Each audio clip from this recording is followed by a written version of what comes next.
KEYC News Now to Go is sponsored by River's Edge Hospital and Clinic. People caring for people. Moments like these make life worth living. River's Edge Hospital and Clinic is your partner in taking control of your own health. Take your steps towards a lasting tomorrow. River's Edge Hospital.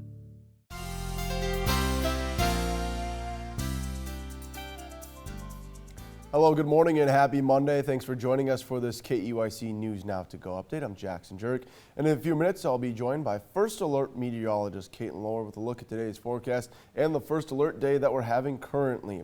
We'll start with state news. The manhunt in Minnesota has ended. Last night, the suspect in the shootings of two Democratic state lawmakers and their spouses was taken into custody. Minnesota Representative Melissa Hortman and her husband died, while the other two victims are recovering. Police say the suspect is believed to have impersonated a law enforcement officer at the time of those shootings, calling it a betrayal and deeply disturbing. CBS's News' Naomi Ruckham has more. Minnesota police say shooting suspect Vance Luther Bolter was armed when he was taken into custody overnight with no use of force. The suspect crawled to law enforcement teams and was placed under arrest at that point in time. Brooklyn Park's police chief said a breakthrough came yesterday in the search after police found the suspect's abandoned car in rural Sibley County. Multiple law enforcement agencies descended on the area and built a perimeter until they were able to locate the suspect with the assistance of a helicopter and infrared technology. Police say they believe the suspect acted alone in the shootings. We will be exploring if there are any broader network. We have not uncovered any of that at this time. The 57-year-old suspect now faces murder charges in the shooting deaths of Democratic State Representative Melissa Hortman and her husband, Mark. A memorial of flowers on the steps of the state capitol have been placed in their honor. Minnesota Governor Tim Walz has called the shootings politically motivated. This cannot be the norm. It cannot be the way that we deal with our political differences. The suspect is also charged with attempted murder in the shootings of State Senator John Hoffman and his wife Yvette. Both are now recovering from their injuries. In a statement last night, the Hoffmans said they are grateful to law enforcement and added they are, quote, incredibly lucky to be alive. Naomi Ruckham, CBS News. Lawmakers from around the state continue to react to the shootings. DFL Senator Nick Frentz of North Mankato said the loss of Representative Melissa Hortman is a dark day for Minnesota, calling her a giant among legislators. Not only was she a colleague for Frentz, she was a friend. Frentz says that we all need to look for ways to lower the political rhetoric. I think if we want to honor the memory of Melissa Hortman and her husband, if we want to honor the sacrifice of Senator Hoffman and his wife, and wishing them a speedy recovery, by the way, I think we have to continue to look for ways to take the temperature down. It's no secret some of us have sought bipartisanship, and I think this is an indicator. Might be better to have a little more in the future than a little less. Frentz said law enforcement has been in contact with state lawmakers, checking in on their safety. Switching gears and joining me at the desk is Caitlin Lohr. Caitlin, it's been a gloomy start to our week this week, and I know this afternoon is going to kind of stay on that same track, and actually it's also much worse than that. Yeah, you know, the biggest thing that we have to really hone in on with today is the fact that there's sunshine out there right now, and getting people to understand that, yeah, you can have sunshine in great conditions ahead of a chance of severe weather. So by all means, get out there and enjoy it while you can, but stay weather alert and weather aware today, because we are tracking a chance of strong to severe storms for this afternoon and evening, with large hail, damaging winds, and or a few tornadoes possible. This means that all modes of severe weather are possible in our area today. This could lead to damage to property and or your life, loved ones' lives, things like that. So we need to take these watches and warnings seriously should we see any of them come later. And it is likely that we will see some later today within the area. Just to show you how serious we are sitting under a high threat for strong to severe storms for a majority of southern Minnesota up into a good portion of central Minnesota. Outside of that high threat in the orange color is a little bit of a lower level, what we call the medium threat, down to in the yellow, that low threat. But why we're so serious about today is, well, one, it's severe weather threat anyways. It wouldn't matter if it was a low, medium, high, or extreme threat. We would be serious regardless. But it is right here at home today with this high threat. And the fact that we are watching for all modes of severe weather.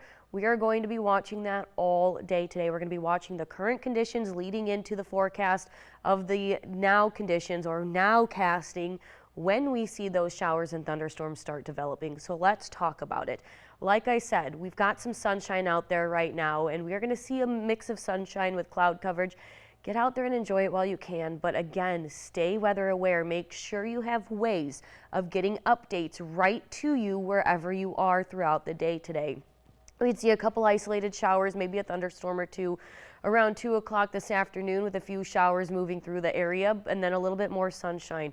Behind that is when we're going to really start watching for that severe threat. Anytime after 5 o'clock this afternoon is really when we're going to start watching for those thunderstorms to develop, leading to that chance of severe weather. Because of the heat and humidity out there, the sunshine, all of these things are leading up to lead to that chance of severe weather, which will continue into the late night hours and then fizzle out by about midnight. So the good news is it's not going to be an all-night threat, but the bad news is it is a bad enough threat that we need to make sure everybody is aware of what could come our way. Going beyond midnight, we have a few showers and thunderstorms possible for areas mainly south of Mankato along the border of Iowa and Minnesota overnight into tomorrow morning. We are looking at a high of 83 degrees by this afternoon, dropping to a low of 64 degrees by tomorrow morning. Again, a few scattered showers and thunderstorms, but again, that'll mainly be to the south of Mankato tonight into tomorrow. With that being said, we are actually tracking a little bit more rain that could linger into tomorrow morning. Give us a break. We'll see a little bit more on Wednesday. Give us a break. See more on Friday. Get a break. See more on Sunday. With that being said, between now and 7 a.m. Thursday of this week, we could see anywhere from 3/4 of an inch on average up to about 2 to 2.5 inches possible for areas along and east of I-35 in northern Iowa. So we have a bit of rain on the way over the next 3 days. Between tonight and tomorrow morning, we're looking at about 1/2 inch to 3/4 of an inch across the area. Highest totals will coincide with where we get some of those thunderstorms. Here's a look at your extended forecast going into the rest of this week, where you'll see that on again, off again chance for some active weather. First alert mode today due to the severity or the threat of severe weather we have in the area, but at least we have summertime temperatures in between these active chances with highs in the 80s. And Jackson, look at this weekend, 90s on the way. No sunscreen. Absolutely not going to happen. Don't listen to him. Put that sunscreen on. Absolutely not going to happen. No. I saw summer on Friday. It is the first official day of summer. Exactly. And what better way to ring in summer than get burnt? I disagree. Then But you know, to each their own. You do you, Jackson. Hey, we're going to be tan. We're going to be fried. I'll be gone on Monday. So on Tuesday when I'm back. You better look like a lobster. I'm going to be very disappointed if you don't come back burnt like a lobster. If you're going to do it, you might as well go big. We'll see what happens. Go big or go home. All right, we got some sports to talk about real quick. Over the weekend, the state high school baseball tournament wrapped up with 2 area teams in action. Class A state baseball championship featuring the New Ulm Cathedral Greyhounds and the Red Lake County Rebels. A big first inning for the Rebels. Ben Gullingsrud drives this ball to the right field wall. 9th grader winds up with a 2-run triple to open the scoring in the state title game. They would score 5 in the top half. Bottom half of the inning, Greyhounds' Elliot Schwarbert grounds this into right field. Colin Anderson comes around to score. Cathedral chips into the lead. Plenty of scoring in this one. Top of the second, bases loaded.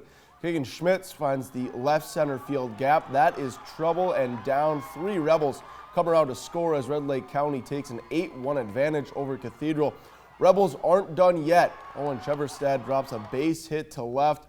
One more run will score. It'll make it a 9-1 ball game. Cathedral now down 11-1, but the Greyhounds are trying to claw back into it. Bases juice. Schwarbert turns the left fielder around, and 3 runs will score on the double to make it an 11-4 ball game. Greyhounds showing life. Alex Portner goes up the middle. Schwarbert able to slide in safely at home. You'll see that play here as Schwarbert grounds it into the outfield and safe at home on the throw. Cathedral now trails by 6. Greyhounds continue to make solid contact. Eli Anderson smokes this ball to the left center gap. Portner comes around to score. Big 5-run inning for the Greyhounds. Makes it 11-6, but the Rebels just continue to tack on insurance comeback. Not in the cards for Cathedral. Red Lake County wins its program's first state championship by a final of 15-7. Greyhounds finish the season as the Class A runner-up. Class 3A title game, top-seeded Mankato East battling third-seeded Matamidi. First inning, Matamidi strikes first. Ethan Felling draws a bases-loaded walk as the Zephyrs go up 1-0. Cougars do limit the damage. Caden Willert makes the catch near first to get out of trouble. Bottom half of the first, East will answer. You see Willert play in his own position. Now Willert delivers with a nice piece of hitting to score Carson Hart. This game is tied at 1 after 1 inning of action. 2-1 Matamidi now in the second. Connor Finn is retired, but it's a productive out, which drives in a run. Now 3-1 in the Class 3A title game. Matamidi doing the little things right. Felling with a sacrifice fly to left gives the Zephyrs a 3-run lead. Fast forward to the final inning. Last chance for East, trailing 6-1 to Matamidi. Jack Hansen hammers a double to right. Later, the bases are all loaded up for the Cougars. Tyler Rundle grounds out the second, driving in a run to make it 6-2. But Winston Wisely pitched really well for Matamidi in this one. Southpaw goes the distance and caps off the complete game with a strikeout as the Zephyrs win the Class 3A title game by a final of 6-2. East's impressive season comes to an end. Cougars finished with a 23-4 overall record. Congrats to both of those teams on their state tournament runs and the state tournament runner-up finishes.